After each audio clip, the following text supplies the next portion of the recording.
Bismillahirrahmanirrahim. Assalamualaikum warahmatullahi wabarakatuh. Perkenalkan, nama saya Sri Wahyuni, NIM 208119044. Video ini saya buat untuk memenuhi tugas mata kuliah media dan sumber belajar. Adapun materi yang ingin saya jelaskan ialah mengenai pencemaran lingkungan. Apa itu pencemaran lingkungan? Pencemaran lingkungan adalah deteriorasi lingkungan dengan hilangnya sumber daya air, tanah, dan udara, kerusakan ekosistem, dan punahnya fauna liar.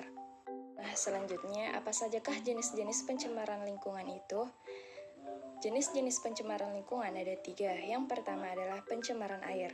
Pencemaran air adalah suatu perubahan keadaan di suatu tempat penampungan air seperti danau, sungai, lautan, dan air tanah. Kedua, pencemaran tanah. Pencemaran tanah terjadi karena adanya zat-zat polutan yang masuk ke dalam lapisan tanah sehingga kualitas tanah menurun. Dan yang ketiga adalah pencemaran udara. Pencemaran udara terjadi karena adanya zat-zat polutan yang mengotori udara. Zat-zat polutan ini dapat dihasilkan dari penggunaan alat-alat tertentu seperti AC, kendaraan bermotor, dan lain-lain.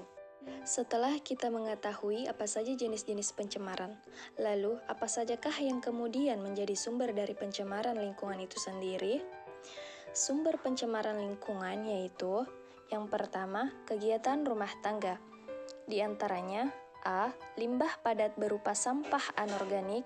Jenis sampah ini tidak dapat diuraikan oleh mikroorganisme, misalnya kantong plastik, bekas kaleng, minuman, dan sebagainya.